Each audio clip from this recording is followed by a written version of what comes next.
Ding, ding, ding, ding, ding. Carney and Poilievre set to go head-to-head. Parliament in session today. I'm Jim Check with Now Media. With me, Ian Burns, managing editor out there in the nation's capital in Kelowna right now. Beautiful blue skies with a smattering of clouds and not really any smoke in the air. So a beautiful day in the sunny Okanagan. Lots going on though. Liberals launched tiny homes for Canada. Some cynics might say, is Canada set to become the slumlords? Tiny homes, you gotta love it. Ready for a budget? Not so fast. Liberals backpedaling. Media slurs the right. Imagine that. CBC climate activism heats up. Is it hypocritical or just elitism?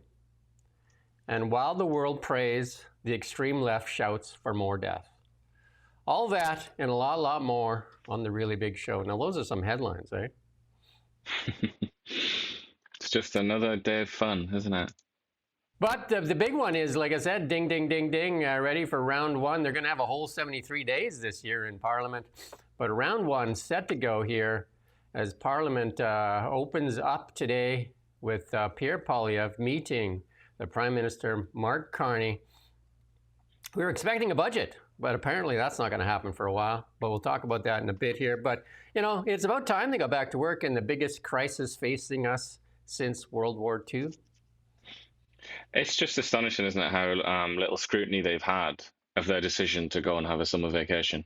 I mean, they've made a few announcements. Carney made an announcement yesterday in his own back door in Nepean. Not his Nepean, but the Nepean next door. And he went there up to the podium and he was like, look at us, we're here on a Sunday. That's how important it is. And it's just, he's done that a few times as well when he addressed the caucus and he said, now I know you haven't had any time off in this summer. You've all been working hard this summer. It's just, you can see that it's in his mind as something to think about. But the press, you know, the sort of main publications at least, just aren't interested in this. They're not interested in the subject. But even just in my own experience, just anecdotally, I can tell you that just totally random people are upset about this. They're upset that they've had this ludicrously long vacation on top of another vacation before that, and that they still get paid huge sums of money effectively to do nothing if they want. I mean, they can be proactive. If they feel like it, they can go around and they can deal with things. They can deal with constituents, or they can, you know, make media appearances or try and formulate policy or whatever it is. They can do all sorts of things. But realistically, I think we have to say that most of them haven't been doing that, have they? They've been off into cottage country and having a laugh. And this is Dan Elvis put this out there. It says, and I remember this very vividly, we campaigned on the promise to get new ports, mines, highways, major nation building projects built faster. We're delivering on that promise. And the list that we got was all stuff that was near completion. Yeah, although the second bit of the announcement included some potentially new projects, but I mean, even them, they're not brand new. Like, a lot of fuss has been made about Churchill. That's not exactly a brand new idea, is it? That's been in the works for ages. Wow. And then the high-speed rail, that goes back. It's not just Trudeau's announcement. I mean, the idea of that high-speed line, not that exact one, but one like that, goes back many, many years, decades. Well, they did put out, the Liberal Party did promote, you know, as we get back to set to go into Parliament today, they did put this out. Tomorrow, our work continues in Parliament. This is what they've got done in the summer. Launched the Canada Strong Pass, a coupon. So they got a coupon. That's the top of the list. That's top billing. Coupon. Dreadful, isn't it? You got a coupon. If you went, you couldn't. I mean, your kids get in free, but you still had to pay. So it's basically a coupon. Removed all the federal internal trade barriers. Were there any? Really? Bit of an exaggeration there, isn't it? There's provincial trade barriers that were between them. What federal internal trade barriers? Do you know of any? Yeah, I think you might be able to make an obscure argument about that, but it's a little bit overzealous. That isn't it? That's C5 that they're trying to brag about. And then the provincial barriers are still there for many provinces. Expanded the Canadian Dental Care Program. That was an NDP push thing. Launched the Major Projects Office to fast-track nation-building projects. They opened an office. So he got a coupon and he opened an office. I could have done that. Introduced tariff relief. That was already in place, wasn't it? Trudeau already announced tariff relief. And here's the other one they did. Made travel between Atlantic provinces more affordable. Again, they cut the fare there, and then turns out they won't disclose how much. I think it's Anita Annan's husband that is part of the company that has the tariffs on that bridge. They won't disclose the details of that, so they should add that underneath. Won't disclose the details of how they cut the fees on that bridge. Impacted or invested to support workers and protect, build, and transform strategic industries. Isn't that the same thing as like the couple points up? That's like what somebody who can't think of how to fill space on their resume. Yeah. That's something that they would write, isn't it? Repeat something. I invested to support workers and protect. Like, You just repeat. So nothing. So there you go. Nothing. A coupon. Again, if you were a cynic, you would say a coupon is the top of the list. A coupon. I would say that this almost certainly, if I know how these kind of things tend to work, almost certainly this was written by a 23-year-old who has no idea what he or she is doing, where they are, what's going on, and they were just given this responsibility and completely screwed it up. That's my considered opinion there, because this is truly bad. This is a bad piece of work. It's not just as simple as, oh, the Liberals have screwed up. This is just a bad, image or piece of whatever you want to call it, promotional material. Because obviously, if this was written by somebody with a brain, they would have put the wages for armed forces members right at the top, because that is obviously the biggest thing. That's the thing you want to brag about. But I mean, that in the kind of the strong pass shouldn't even be there. I mean, if it is going to be there, like right at the bottom. But clearly, the person that composed this opus lacked wisdom. I would humbly submit. You might as well, if this was your resume, you could say, "Get up in the morning." Don't say what time though. I get up in the morning.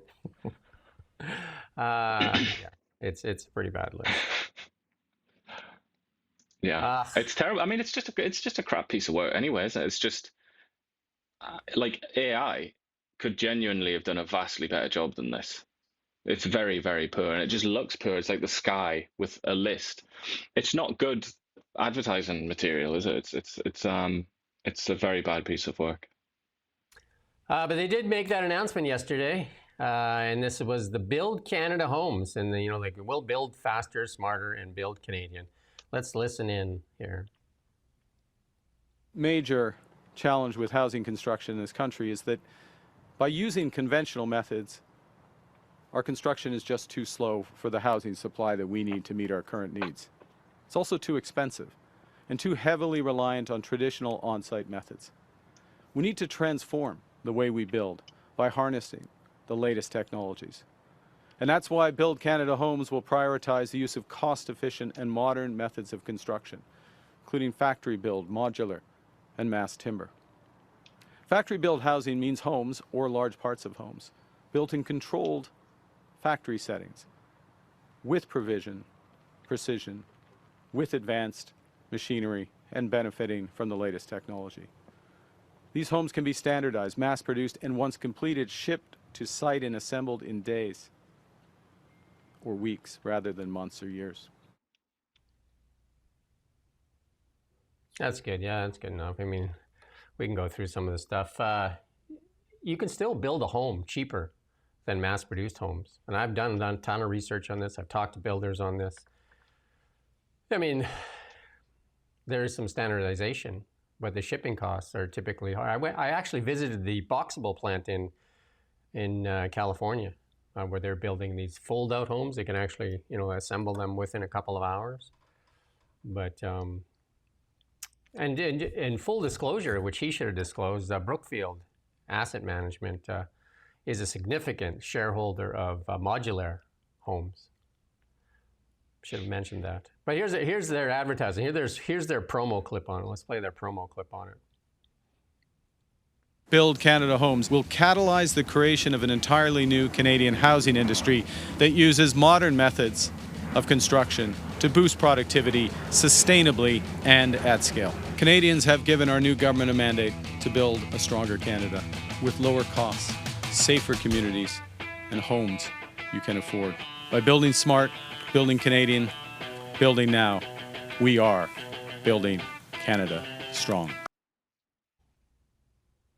Red Hot Chili Peppers in the background there for some reason. That's probably going to get us punished by YouTube. Cheers for that, Liberals. And then we got Sean Fraser here that, standing in front of these little boxes, 200 square foot boxes.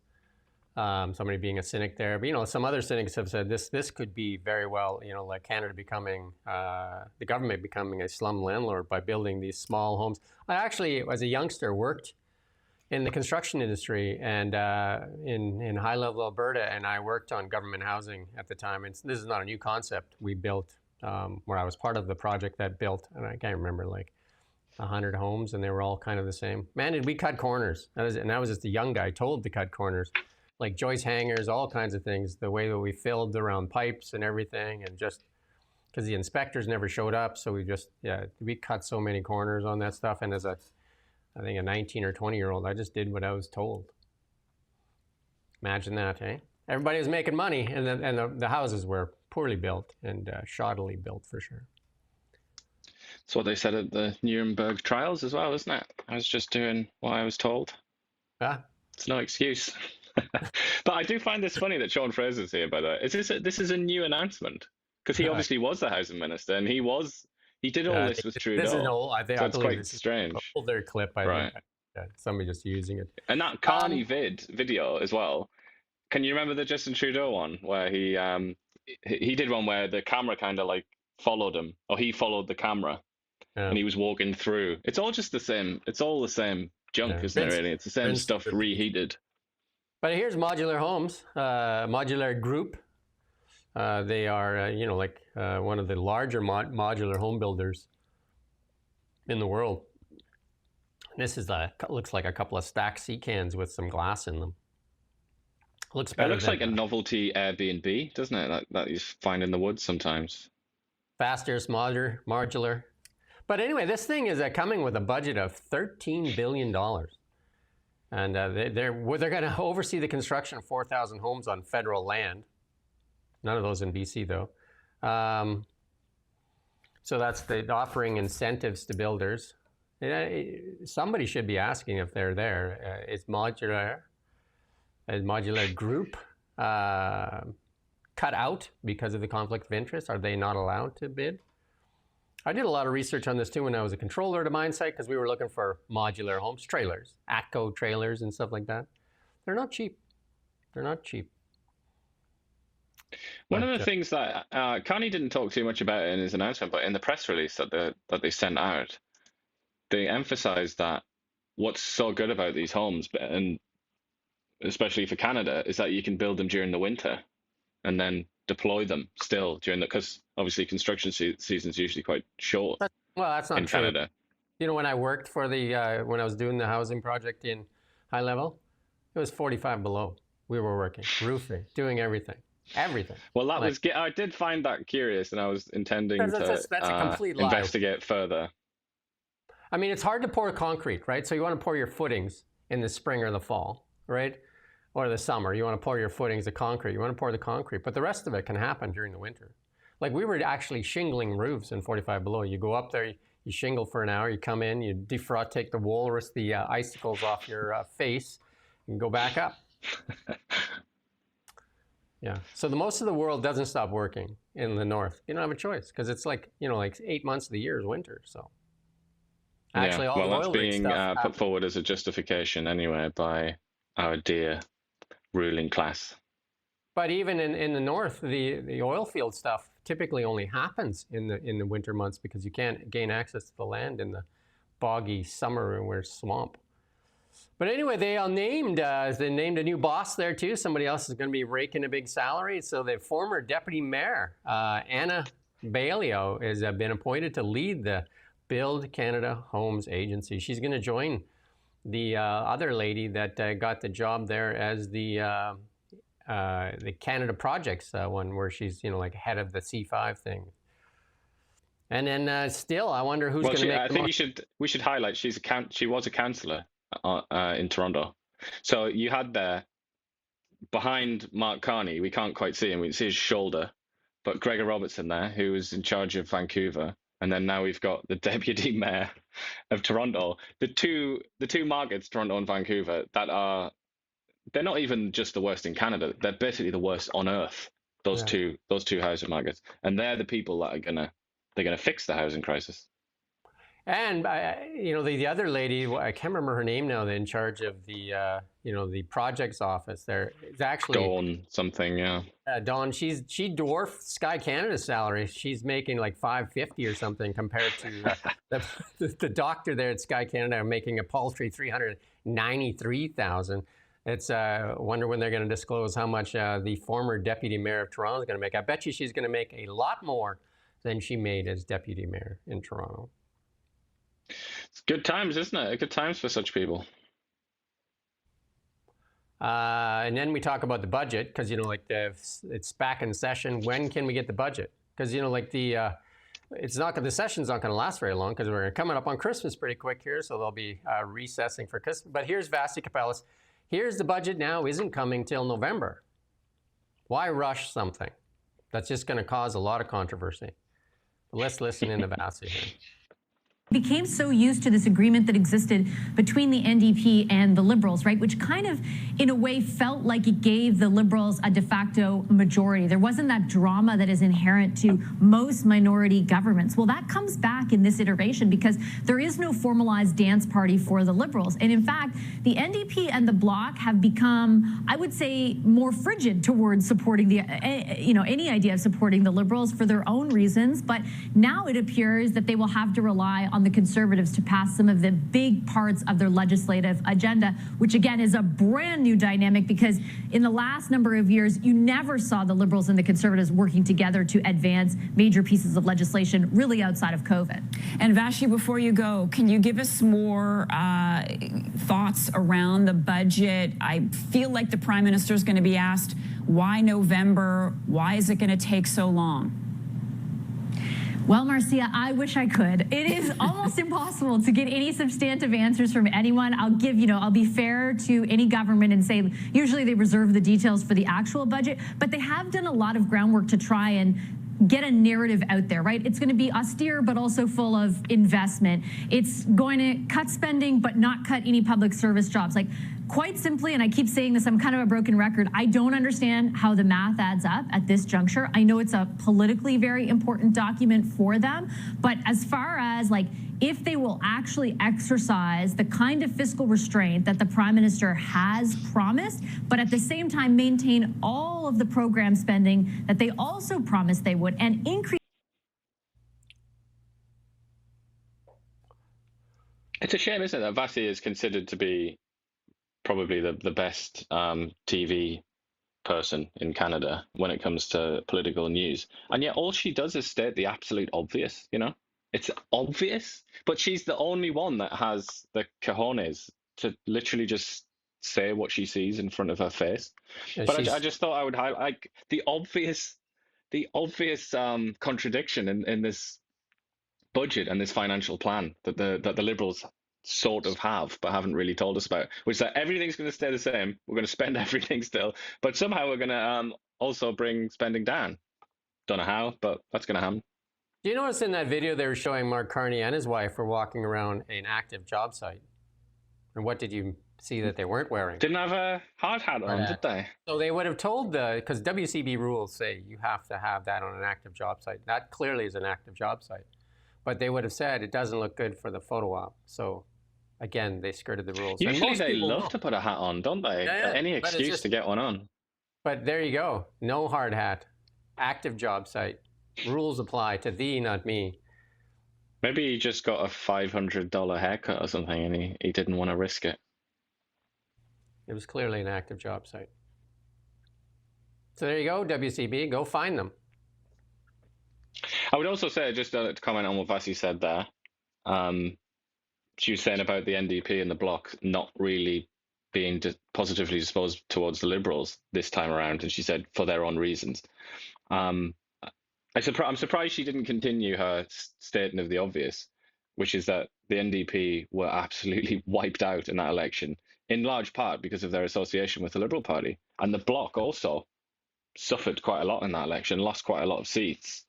And some of that, I presume, is down to the perception that they let Trudeau get away with a lot of things that they shouldn't have done. So, but it is interesting. Elizabeth May also, the Green leader, she was talking about this business, and she's got quite an interesting perspective. But she was saying she doesn't think there's going to be an election within a year.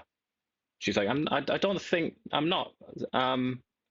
She wasn't like 100% confident. She's like, I don't think so. But that's quite interesting to think that she's very much an insider in the sort of political world, and she clearly thinks that there's going to be an election in about a year or something like that. So it's a very interesting and under-discussed point, isn't it? That this is a minority government after all, even though it's pretending that it's a majority government, and its days, as is the case with all minority governments, its days are numbered.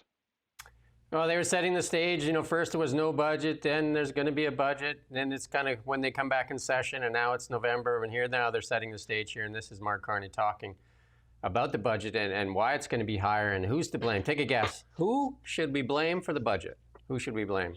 Let's just dig around in the hat. Let's dig around. Hitler. Let's dig around in the hat and see if we can pull out an excuse. Let's go. And just on the Is it an upcoming orange budget, excuse? your House leader said this morning that the deficit will be, quote, substantial. How big are we talking, and what does that mean for future cuts? Substantial means it'll be bigger than it was last year. The actual level will come out with the budget. But let's look at what's driving that. First and foremost, it's the tariff war, the shock that's created by that, the rupture. So you have the impact of that.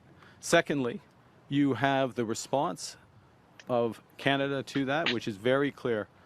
We want to protect our industries and workers in the most affected sectors, and we want to build. So we're going aggressively on building the future, taking control of our destiny. Make no apologies for that. That ensures that we don't have this situation again in the future. We are laser focused on making life more affordable for Canadians. First thing we did, cut the consumer carbon tax.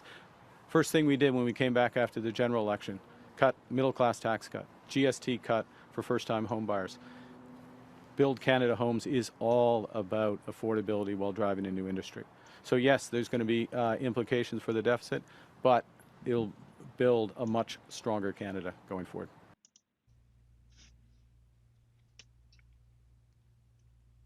They can't get their messaging right on the carbon tax. I don't know if you've noticed that, but usually when he explains why he got rid of it, he'll say it was too divisive. Which is quite a strange thing to say. But then he talks about affordability, and then he says, that's why we got rid of the carbon tax. So was it divisive, or was it impacting affordability? Which is it? What's the reason? How about this one? We're going to have an EV mandate because it'll make Canada the strongest in the world. But we're going to have to prop up that industry because we're crushing it with the EV mandate. But the magic formula, the Deus Ex Machina, if you will, is Donald Trump. So all mistakes can be attributed to him. All problems, all evils in the world can just be attributed to Trump. And then the contradiction untangles itself like magic. We're going to cripple the media in Canada with Bill C-18. We're going to take away half their revenue, and we're going to selectively fund some so they're all at the begging bowl for a government subsidy. That seems to be the regular mode to operate for these people.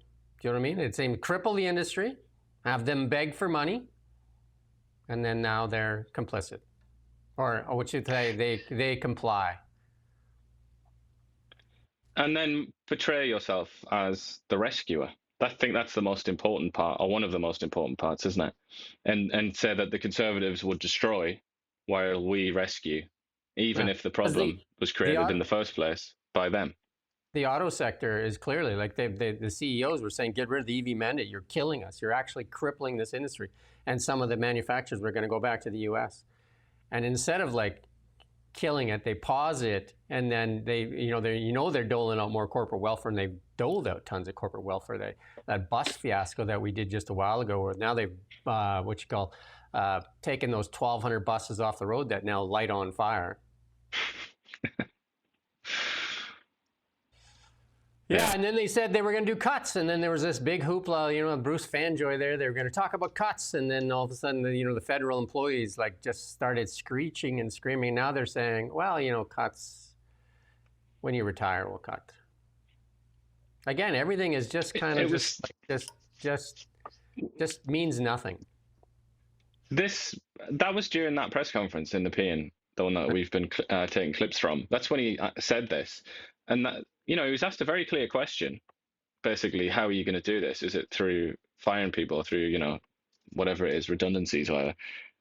And he answered in like 10 words, and and he did the classic, I think. I think he did a face scratch, and it was just like, that will happen with retirement and attrition. But it was very vague. I mean, it wasn't, I'm not so sure it justifies this headline, in other words, is what I'm saying, because it was, I didn't really get that from him. It was just vague, and he just mentioned attrition as like something that will happen. But it's often the case with Mark Carney where you don't really get a straight answer. Well, they cornered Stephen McKinnon there, here, the government House leader, and asked him about the budget, and listened to him and ah his way through it.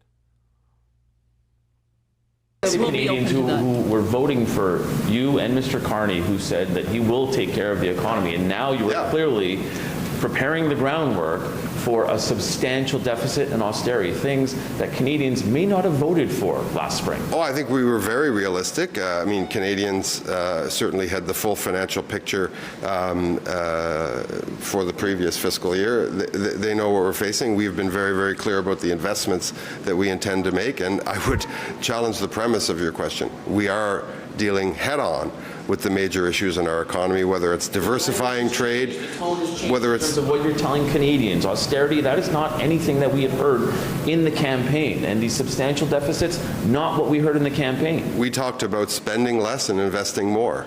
And that's exactly what we continue to talk about. The Canadians expect their tax dollars to be spent by the government with maximum impact. And maximum impact today means combating crime, means building houses, means diversifying our trade and growing the economy so that young people can find a place to prosper in Canada. Merci.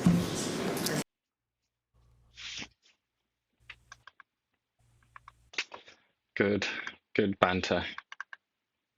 Yeah, and then this is, Ottawa list of fast-track nation-building projects includes development of two copper mines. But I mean, these things were already going on. It takes forever to get a mine going in Canada, like forever. I was a mine. And we haven't. That's even. We're talking about it without the main block, as I see, or one of the main blocks on doing anything in this country, which is the various lobbies that demand the right to stand in front of the diggers and the builders and say no, either metaphorically or in some cases literally, because that hasn't even really kicked off yet. There's clearly a kind of environmental insurrection, if you will, or environmentalist insurrection brewing within the Liberal Party and within Canada in general. But then there's also the First Nations, and there's also NIMBYs and all kinds of other groups. That's gonna come in. So even when you already have all of these struggles to get through just to get shovels in the ground, but then all of these groups that demand the right to disrupt things, they're going to come and slow it down even more. So it's true, isn't it? It's something that, and again, it's not really been talked about. And here's the leader of that parade right now. Let's listen in on Canada's activist media network. Is the government going to move forward with its cap on emissions? You've said you're negotiating something with Alberta and the industry. Is the negotiation to get rid of the cap, and they have to commit to eliminating or limiting greenhouse gas emissions in a different way? Thanks for the question. We've talked about this before. I've been in business for a long time, negotiated many deals. I've never found it constructive to negotiate with a counterparty through the media. Okay, that's fine. We won't negotiate, but can you at least confirm that the emissions cap is no longer necessarily going ahead? Of course, I can't confirm that. We're in a negotiation. We are working hard with our friends in the different provincial governments and with industry, here's what we agree on. What the federal government agrees on, what the Alberta government agrees on, and what the industry agrees on is if we can get pathways built, we will do something no other industry, no other oil industry in the world has done. It would be significantly reduce the carbon footprint of our entire industry. Right. That is a win for Canadians. That is something that the federal government is working to make happen. That is something the Alberta government is working to make happen. That's something industry is working to make happen. So let me ask you this then. Do you think a cap on emissions makes sense? Do you see why it was previously, under the previous government, put forward? I wasn't here for the previous government, and I'm not asking you to respond to the previous government. I'm asking you whether you think a cap on emissions makes sense. I am focused on results, not how one gets there. That's what I will do. That's what the Prime Minister has said. We're in the middle of discussions. We will work to get to the right endpoint. The right endpoint is getting pathways built, reducing the carbon intensity. She doesn't care. She just wants that emissions cap. She wants that, right? She just wants that. To be honest, I've got a different view on this one from you. I must admit, and for the first time, I actually sympathise with Rosemary Barton, and I thought, believe it or not, I'm going to say these words. I thought she did a good job there, actually. Well, you know why though? It's because this is the only serious guy in the Liberal government that's going to get things done, but he's going to get things done different than what they want. That's the thing. Yeah. She went after him like a real journalist. She went at him like a real journalist, but she had a one-track mind. She wanted that. It was her. She was naturally disposed. I assume. I would give you that. Yeah. For her own reasons, she was disposed to ask those questions, and she was getting a little bit upset about it because I fancy her as being on the left Liberal side of politics herself.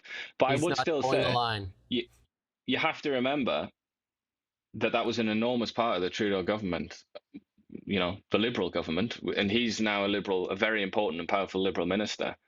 And those various promises from the Liberal Party, like emissions caps and things like that, and all of that stuff, that is, you know, that's like a protagonist in the tragedy of Canada's economy over the last 10 years.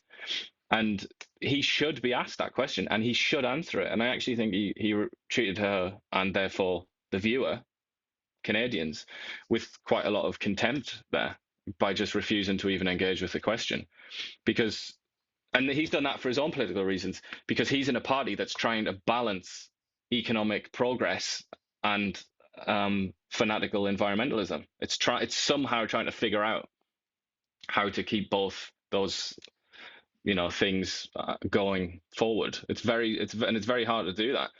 But yeah, I don't know. She was right to ask it, and also I'd say we deserve an answer to that. Is the Liberal Party still the party of cranks that it was under Justin Trudeau? Is it still the party of fringe views when it comes to the environment? Or is it now closer to the middle? Is it more sensible? We kind of deserve an answer to that question. Here's another CBC reporter going hard on Pierre Poilievre with the same line of questioning. Government was blocking them. But I want to talk to you about a related issue here, which is about emissions, carbon emissions. I've been covering you for years. I cannot recall hearing you talk about concerns around climate change. Do you worry about what climate change will do to our planet, Pierre Poilievre? Sure, and that's why I'm so disappointed with the very problematic approach of the Liberal government, which has been to drive up energy costs and block projects from going ahead that would help the environment. So are you an environmentalist, Pierre Poilievre? Sure, you can call me whatever you like. No, well, I want to know what you'd call yourself. I mean, we are talking about like sea levels rising, worried about loss of biodiversity. You worry about those things. Sure, and I also have solutions. Like if we were to displace dirty Asian coal-fired plants with clean Canadian natural gas, according to the National Bank, we could reduce global emissions by 2.5 billion tons, which is 3 times the emissions of all of Canada for a year. But to do that, you need liquefaction terminals like the one that Prime Minister Harper approved, LNG Canada. And we shouldn't be talking about having one more. We should be talking about having 18 or 19 LNG liquefaction plants. That's the number that were proposed when the Liberals took office. And so what I propose, let's take our natural gas, which is very clean, which is very cheap in Canada. Right now, we only get $3 per million metric British thermal units, and let's sell it to Asia for $14. We could help power the most populous continent by getting them off of dirtier coal and reducing global emissions. But the real difference between myself and the Liberals on this is they believe in keeping it in the ground. Those are Mr. Carney's words, by the way. He wrote them. We can debate whether he's flip-flopped on that as well, or the conservative approach, which is let's use our energy to grow the paychecks of our people and protect the environment. They believe in energy poverty. I believe in energy abundance, and that is the approach that we would take to the environment. You say you're worried about climate change. Why have we not seen you ever commit to emissions reductions targets? I just did right now. That's not a target. That's saying we should do more to reduce our emissions. That's not about meeting the Paris targets. That's not saying our 2030 targets are right, wrong, should be higher, lower. The current government is not meeting its emissions targets. But I'm asking whether you think those are valuable targets, not about what the federal government is doing, which you've been clear about. It would be very easy. In fact, it would be very easy to meet all of those targets if we include the global reductions that the export of Canadian nuclear and natural gas would engender. And so I'd say, sure, not only could we could displace the equivalent of 3 years of emissions in Canada by sending our Canadian natural gas over to Asia and displacing dirty coal. I mean, you know, the Asian economies are adding these coal-fired plants one after the other. She's just squirming in her seat there. She's got one agenda only, right? I often find her to be quite bad, I have to admit, on usual days. But I think she smelled blood there. You know, as a journalist, I can sympathize with that because Poilievre was being very slimy and he was avoiding her questions. Every single question she asked, he dodged. And that, you know, if you're a journalist like she is, who's been in the game a while, that'll get you very angry. And clearly she was starting to lose it a bit with him because the question was, you know, what do you think of all the sort of chit chat that we've experienced over the last 20, 25 years, basically since Al Gore did that documentary? She was basically saying, like, what's your view on that then? Are you on board with all of that sort of stuff where we obsess over emissions and we talk about carbon dioxide as almost something that we should feel guilty for and all the rest of it? That's what she was asking. And he, rather than just say what I think he thinks, which is, you know, I think it's been overblown. A lot of this is hysterical and it's environmental alarmism. Canada's not a problem. The real problem is India, China, etc. Rather than say that, which would have been principled and true to his principles, instead he started trying to have it both ways. And he was like, we will reduce emissions by doing the thing that I want to do. It's just kind of, I just thought that was quite a low grade performance from Pierre Poilievre. And I don't know how you're doing this, Jim, but you got me sympathizing with two CBC interviews, one after the other. We both see it a different way. And I mean, I see them as a singular focus. They want that. They want him to adhere to the religion. And to me, he answered the question by saying, if you want to talk about climate targets, I mean, selling our LNG will help with climate targets. I mean, she wants him to say the words Paris Accord. That's the religion, right? Because you need to say the words. He's saying, yeah, I believe. Because if you look at the goal for to reduce emissions, he says, yeah, let's reduce emissions. She wants the language, right? She wants him to say the verse, right? Just like any religion. She wants the verse.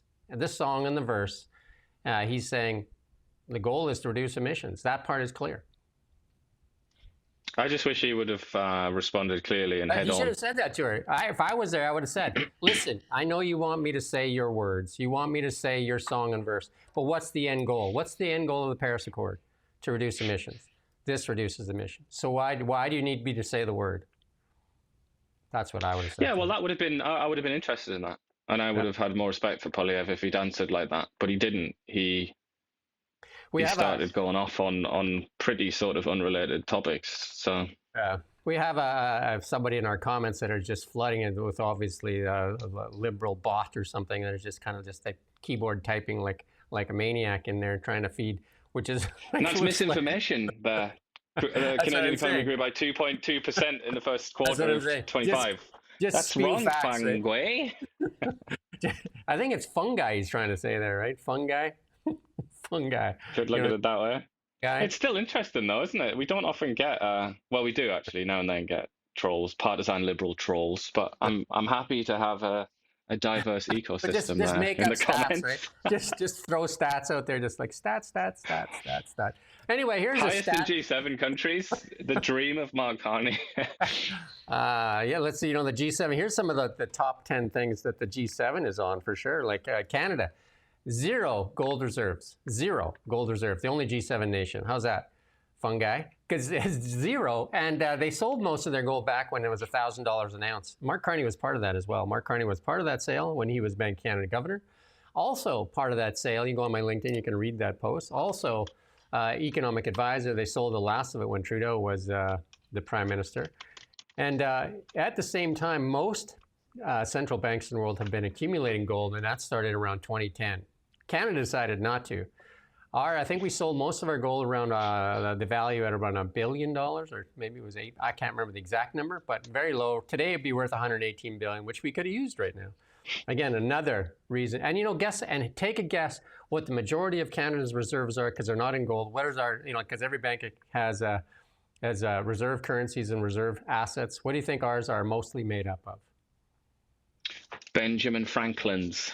USD, which we've been slamming. And then if you look at the USD index for the last 4 years, down. Another smart economic decision. Fungi. Green leader. He's saying Google the data. I would say Fangway. That was an unintentional rhyme.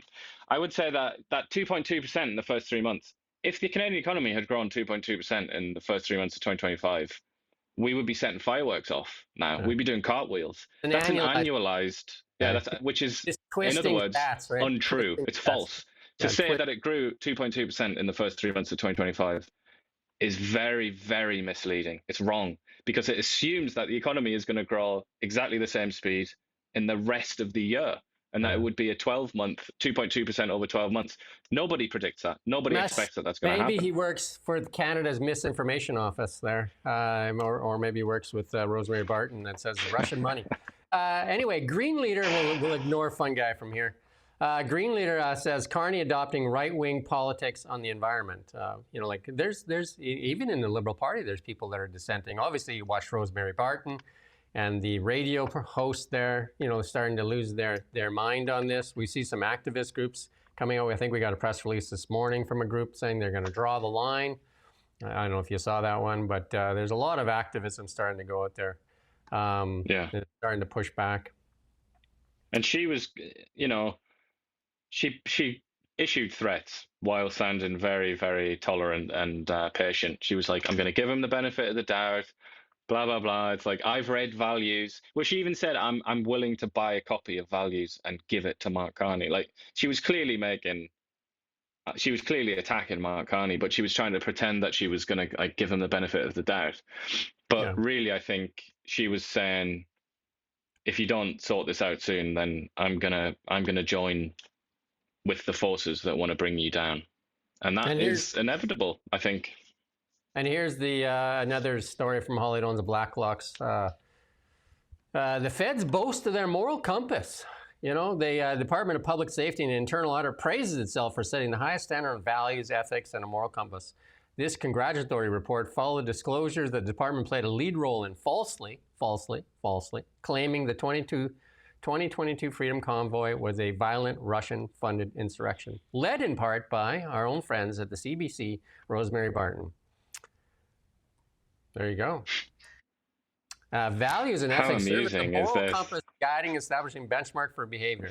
If you want to look at the misinformation office, look no further than the government itself. That Freedom Convoy. Sorry, who are these auditors? Who audited it? I'm quite That would have interested. been an internal. That would have been an internal audit. Yeah, internal auditors. So much for the word auditor there, then. So not really an auditor. Yeah. Internal though, they usually stick to their things. That's why they expose these things, but they don't even care. Yeah, it just goes away anyway. And then this is the mess right now in the condo industry in Toronto. There, listen to this one here. This is absolutely shocking. This building was supposed to be Dimitri Bazios' retirement plan. Instead, it could force him into bankruptcy.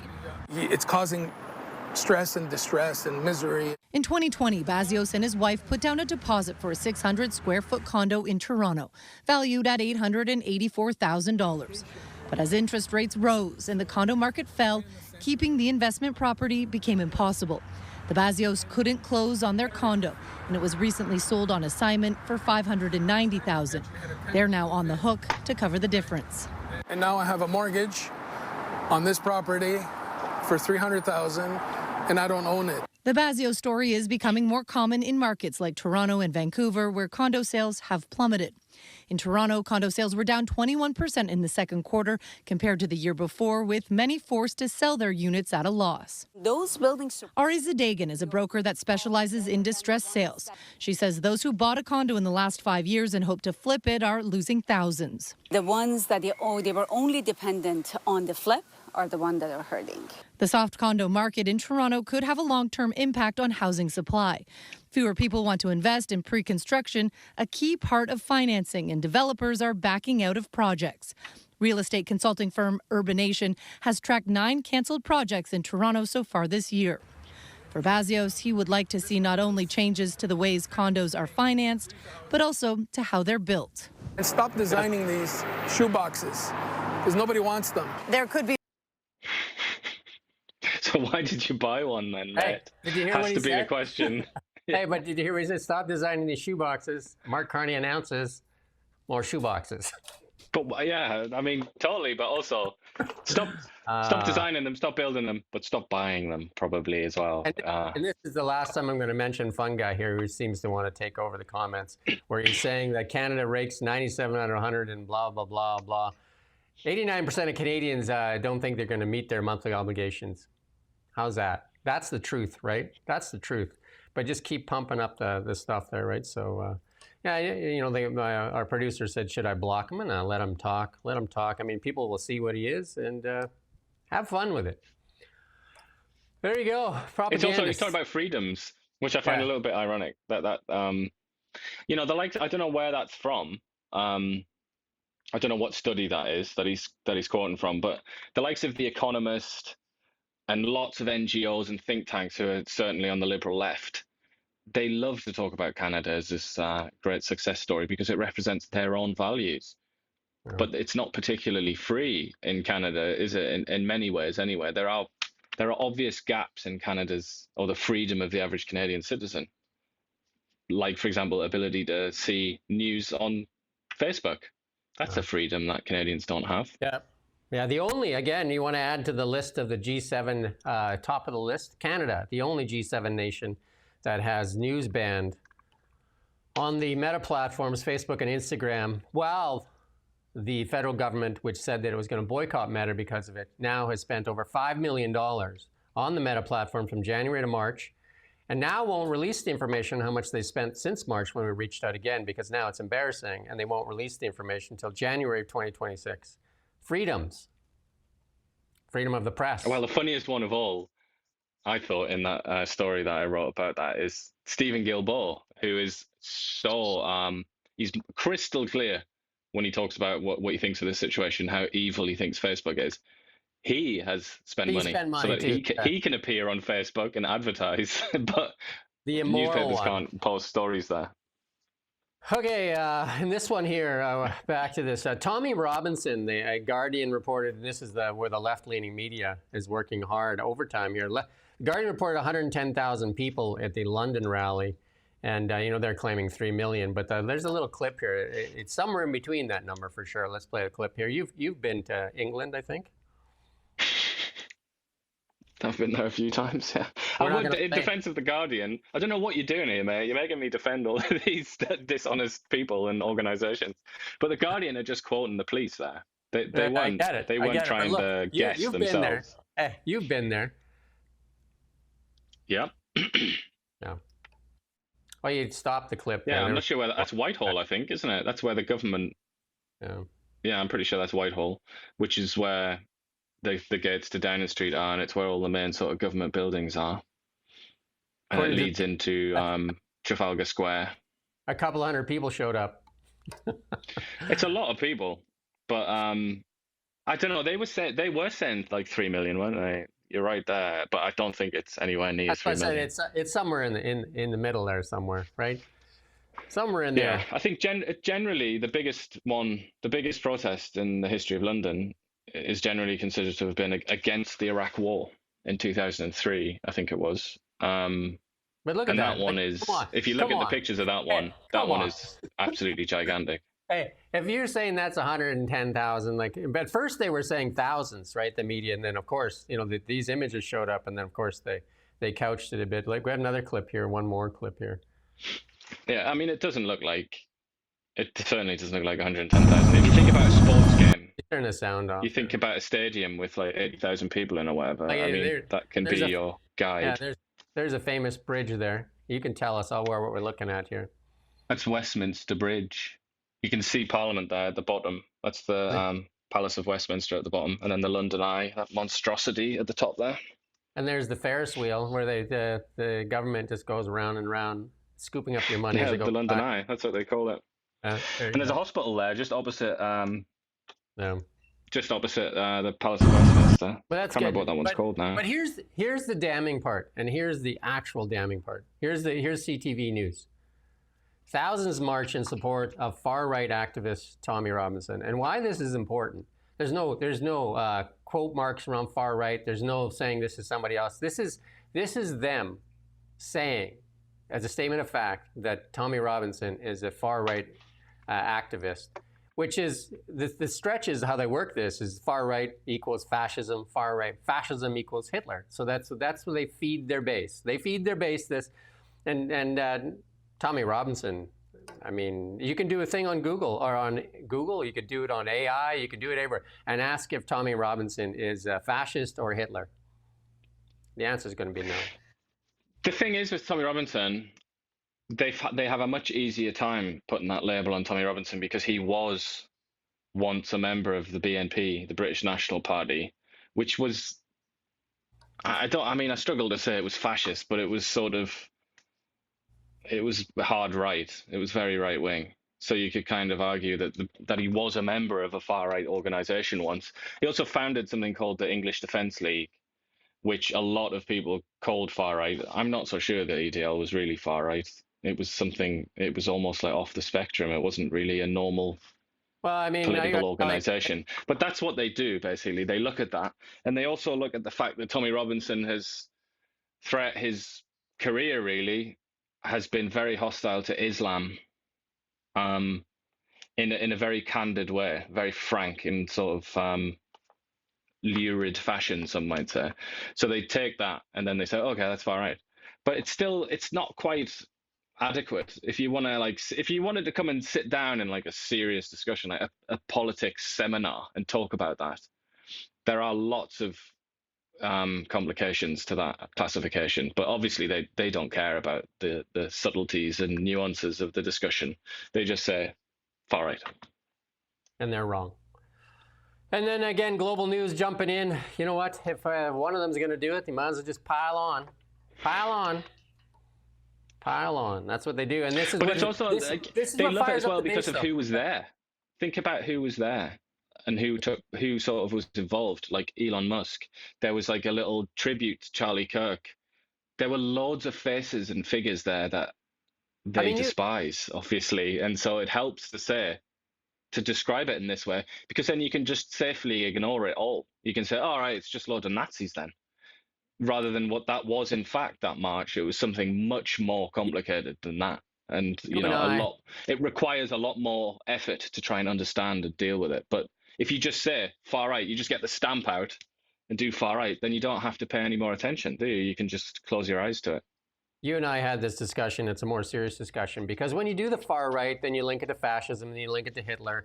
And a lot of people, if you could go back in time, you would do anything you could to get rid of Hitler. And that's how these activate these people. This is the danger in it. This stokes fear and violence. That's what this does, right? Because to people, they link far right to fascism to Hitler, and now so all of a sudden Tommy Robinson and Elon Musk are fascists and Nazis. And it's just absolutely ridiculous to even consider Elon Musk as a Nazi. And here it is, Elon Musk did make an appearance there. And what did he say why he was there? He said because he believes that he's a Brit and he has English ancestry and he loves Britain, and that's why he was there. So he spoke to the people there. But they don't look at it that way. They look at it as, Elon Musk, I mean, again, if you look at what Elon Musk is a libertarian, and libertarians and fascists, they don't go hand in hand. No, certainly not. This is the thing about fascists, though, and we've had this conversation many times, haven't we? But just to go through it again, the thing with fascists, and the reason that, for example, Winston Churchill decided to stand up and say, like, there's no getting away from this, we have to fight fascism, and some other sort of leaders from the conservative right, the reason that they stood up and said that is because fascism is uniquely intolerant, and it will just gobble up absolutely everything. And it's completely right to say that they loathed libertarians, they loathed conservatives.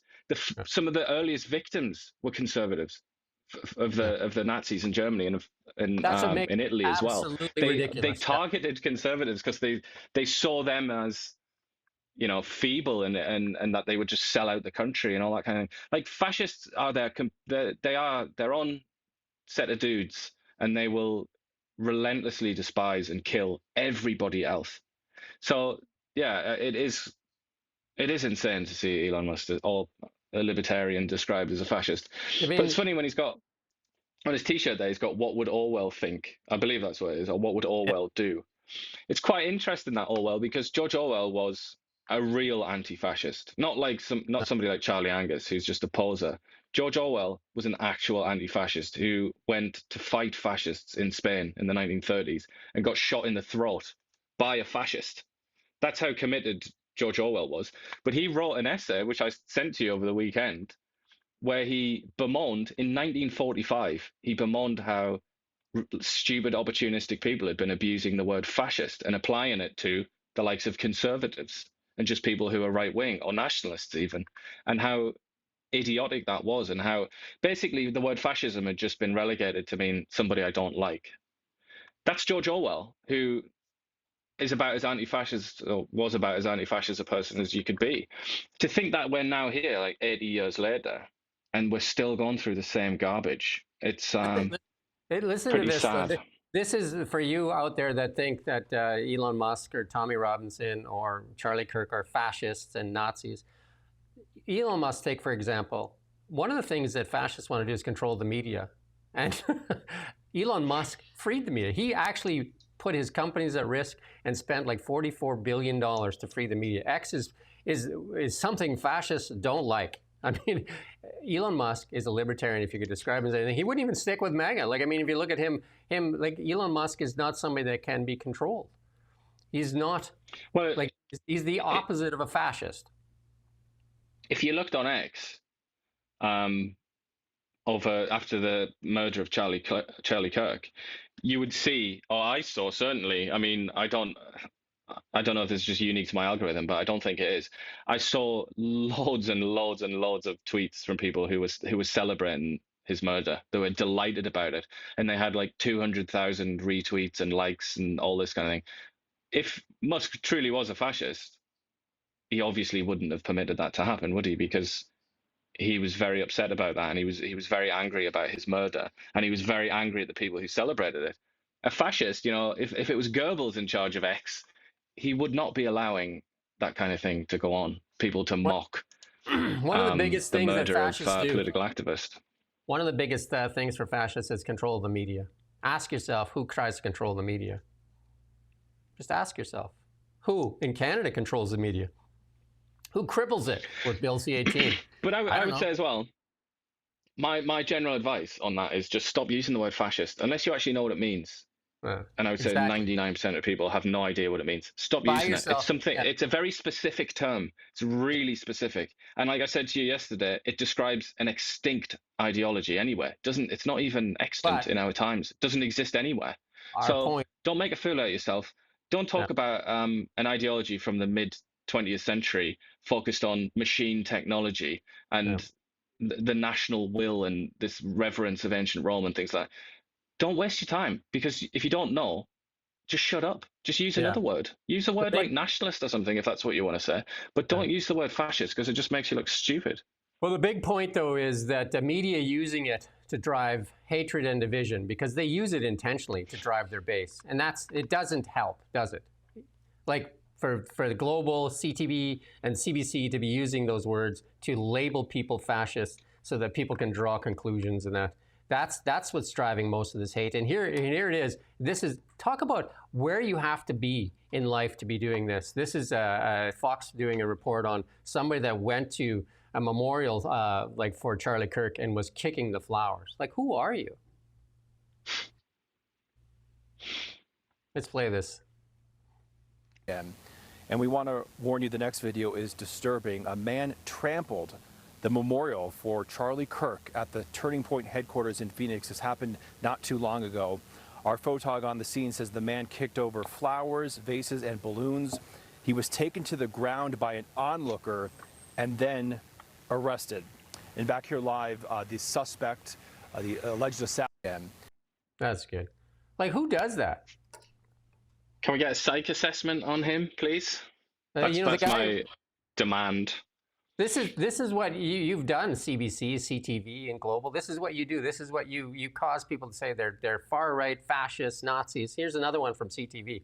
Right-wing anger surges as Kirk's killing fuels calls for vengeance. All I've seen is a bunch of prayer vigils.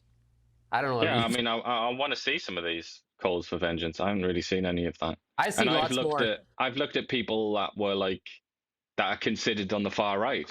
Like, I always forget his name, but the bearded dude with the glasses and all those people. I even like Nick Fuentes, who's considered the most extreme of the extreme. He's considered to be he is really considered to be a fascist and a Nazi and all kinds of things. I don't know if that's true, but he is far right, very far right. And here's I some saw more his video on X, and he was just kind of like saying, he was talking about the Bible. He was talking about those who live by the sword die by the sword and stuff like that. Like, if even he's not doing it, then who's doing it? What are they talking about? And a Canadian teacher suspended for forcing a class of 10-year-olds to watch the assassination while ranting about fascism. This is what you've done, CTV, CBC, ranting about fascism. I mean, you say CBC, CTV. I'd be more inclined to investigate where this teacher went to university, because I have a feeling that that's probably where this teacher was taught that. Because how could you get? I mean, how could you be so ignorant and yet so confident while in a position of authority? Usually, in my experience, it's because you say, I've got a degree in history or something like that, even though you don't know anything. You don't know what you're talking about. It's absolutely ludicrous. And here is this is James Wood there, and this is there was I'm not going to play it because it's obviously the music thing, but Morgan Wallen was in Edmonton sending prayers to Charlie Kirk and his family, and he made an emotional appeal there, and everybody was just praying, and then the airline suspends workers for because people have lost their minds. Tallest people have lost their jobs for screaming for more death and say, this is just getting started. I mean, you talk about the left losing its mind. It's absolutely ludicrous here. And then here's the BC Human Rights Office launching campaign to fight misinformation, disinformation. Well, maybe start with the media. Start with the media. Yeah, and I mean, start with the BC government, the BC NDP, lots of other political parties. They put out, if we're being generous, let's call it misinformation. They put out quite a lot of that, provincial parties and federal parties. So get serious. Talking about the Bible earlier, what was it that Jesus said? Stop talking about the mote in someone else's eye when you've got a beam in your own eye. Yeah, like fix your own house. That would be a very good way to start anyway, wouldn't it, from the BC government? And this is from Gadsod. He's a very prominent figure here in Canada, and he said he appeared on Charlie Kirk's show many times, and he just encourages people to go watch that episode. So you can go find Gadsod's X account. And J.D. Vance is going to host that today, I read. So that's quite interesting. He's going to host Charlie Kirk's, his show. And here's Lindy Lee. You know who she was? You remember who Lindy Lee was? One of the biggest fundraisers for Kamala Harris. Disenfranchised now, though. She was one of the biggest fundraisers for the Democrats, and she got disenfranchised by this party. I mean, I would just take the Democrats and the Liberals. I mean, they're just very much a mirror of each other. But let's listen into what Lindy Lee has to say. The roles had been reversed, we would have had Antifa 2.0. Cities would be on fire. They burned down my street 5 years ago. They would have done that. And they're the ones accusing conservatives of hate. They're the ones whose words have turned into bullets. They're the ones why a 1-year-old and a 3-year-old no longer have their daddy. How do you explain that to a child? That their father is no longer going to come home because somebody happened to disagree with what he was saying. It's just completely incomprehensible to me, and conservatives from around the world, and it's not just in the United States, we see in the United Kingdom as well, across Europe, across the globe, people are coming together in prayer, not pitchforks. And that is a fundamental difference between the left and conservatives.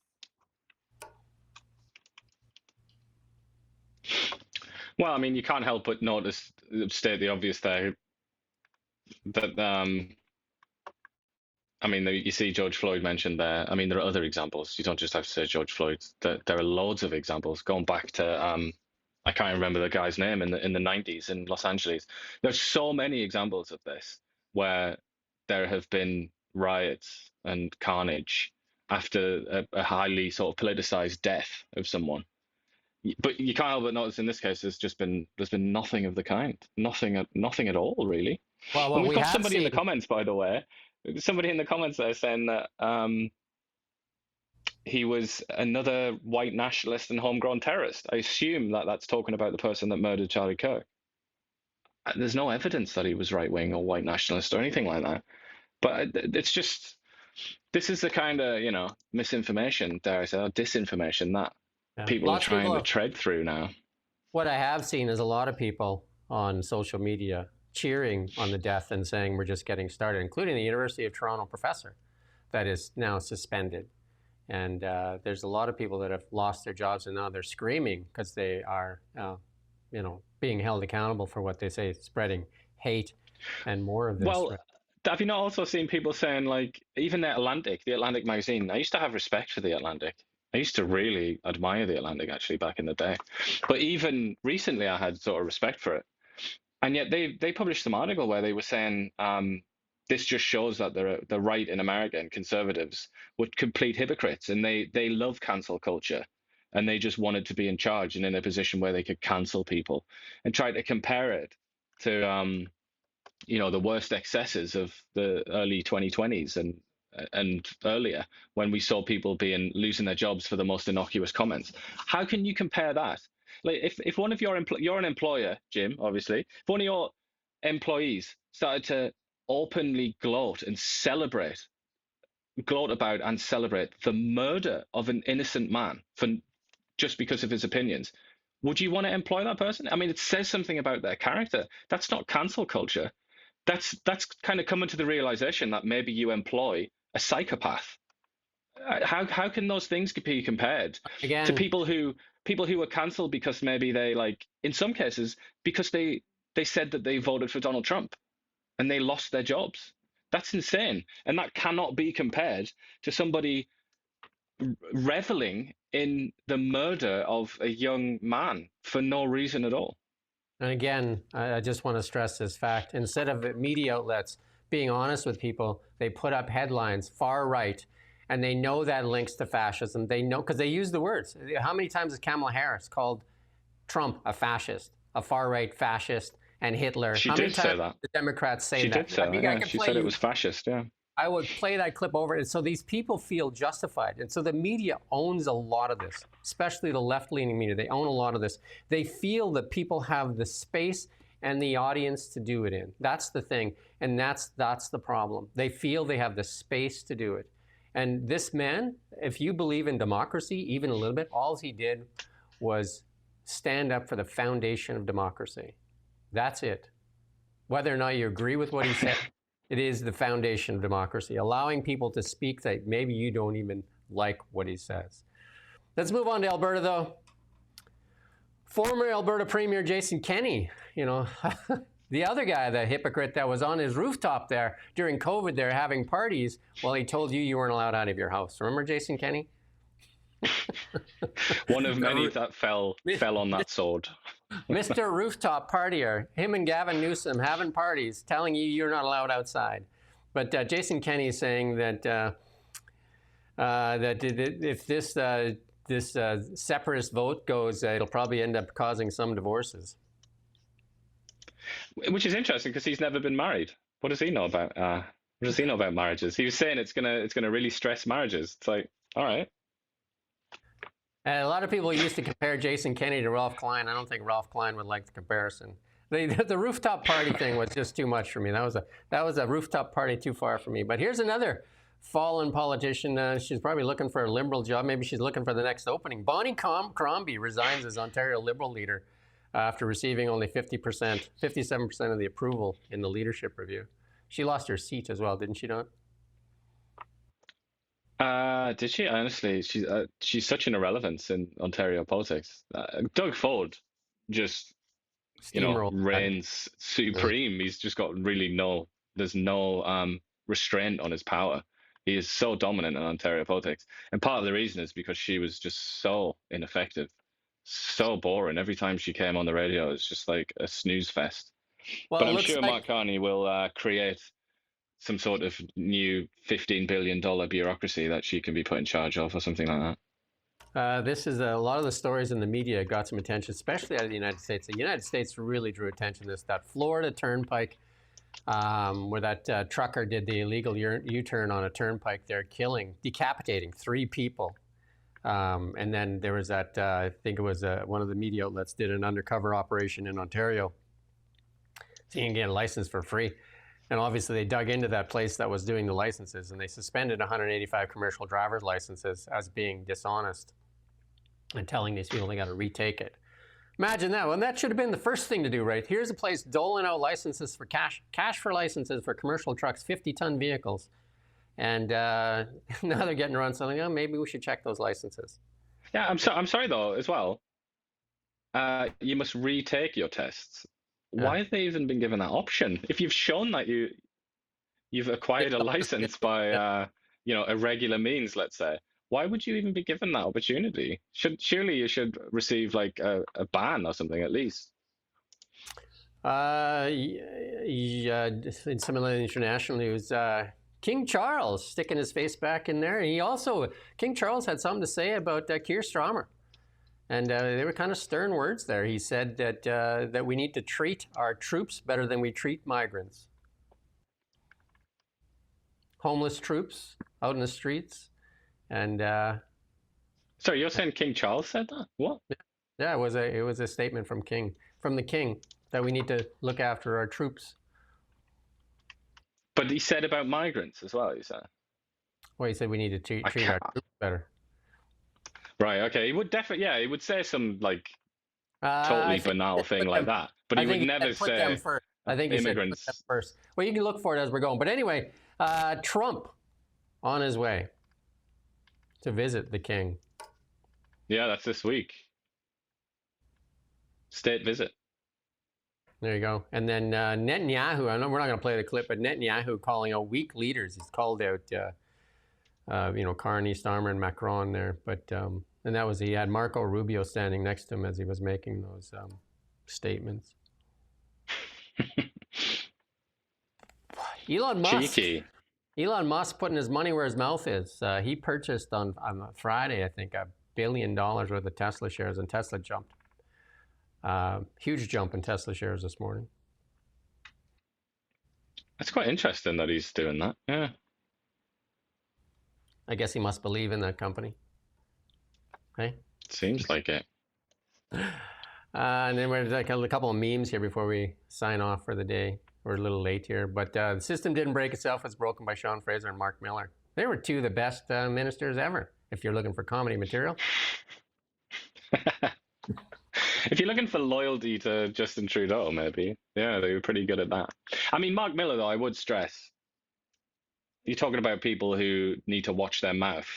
He is definitely one of those people. The sort of things that he says and the way that he just kind of defames entire groups of people just willy-nilly.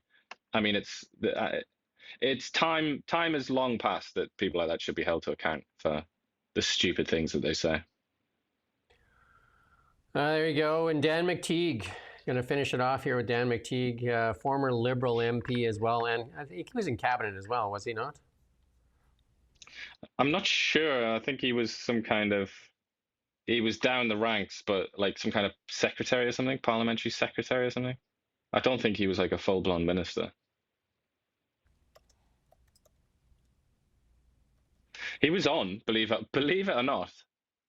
He was on CBC this morning, CBC Radio. They interviewed him about gas prices, and they didn't even mention that, he says all kinds of things about Justin Trudeau being far-left maniac and all that stuff. I'm quite surprised that they restrained themselves. Toned it down. Yeah, I mean, I find that really interesting, actually, because usually they would, if they were going to invite him on at all, they would have said, now, you've made some very problematic posts on the internet, Dan. Care to explain yourself? But there was none of that. It was just, tell us about gas prices. I'm sure even he was surprised. He was the gas buddy guy for a long time, right? Now he runs his own kind of website, though, right? It's something about energy as well. I think the reality is he is the foremost expert on gas prices in Canada, and he's also very, very good at media, and he's really quite easy to get a hold of. And CBC probably valued that more than what they would get out of like jumping him and asking him about his tweets. We've interviewed him a couple times, I believe. Yeah. Anyway, that's our show for today. We're back tomorrow morning, Tuesday at 9 a.m. And, try to be kinder, try to be nicer. And don't accept it anymore. When they put out far right and stuff like that, push back and go. You can actually go on OpenAI, ChatGPT, or Grok, and ask define fascism, and give them the definition. Send it back to them, and explain how they can put labels on people, and ask them what they're trying to do with that label, and what they've done to people. Yeah, just think about the moral paradigm that we're living in right now, where it's basically completely fine to do violence against somebody that is deemed to be a Nazi or something, or a fascist. Like, that's considered to be pretty acceptable, because we've all grown up, haven't we? Or most of us, the vast majority of us, have grown up with the fascists and the Nazis being the number one enemies of civilization. And that's like, whether you look at the History Channel, whether you go to school, high school, whatever it is, that will be rammed down your neck. So if somebody says to you, all right, there's one of those Nazis / fascists, whatever, you're going to feel pretty justified in going doing violence to them, aren't you? Or at least if you're stupid enough to swallow everything that you're just go given. and just go ask for definitions for libertarian, conservative, fascist, Democrat, liberal, and then see where they fit. I actually put it on my LinkedIn. You can do a test. This fungi obviously is a comedian, because he also goes out to say that Trudeau and Jagmeet Singh are like some of the best the politicians ever had. Fungi. Trudeau was the right leader in a tough time. I mean, don't hear many liberals say that. Never mind average Canadians. Didn't Chrystia Freeland say that that the Liberals wasted 10 years in virtue signaling identity politics? She said that herself. And then basically Carney's come out and said that he was incompetent. So they got to get it together. Now you talk about homicides. By neighborhoods, are you talking about like the Caribbean and Central America? Because I wouldn't celebrate having lower homicide ratings in those places. You maniac. Anyway, thanks for entertaining us. We're back here tomorrow morning. See you tomorrow. Cheers. We don't just report the news. We live here too. We're your neighbors, bringing you stories that matter to all of us. No government funding, no outside influence. Kelowna Now, local, independent. News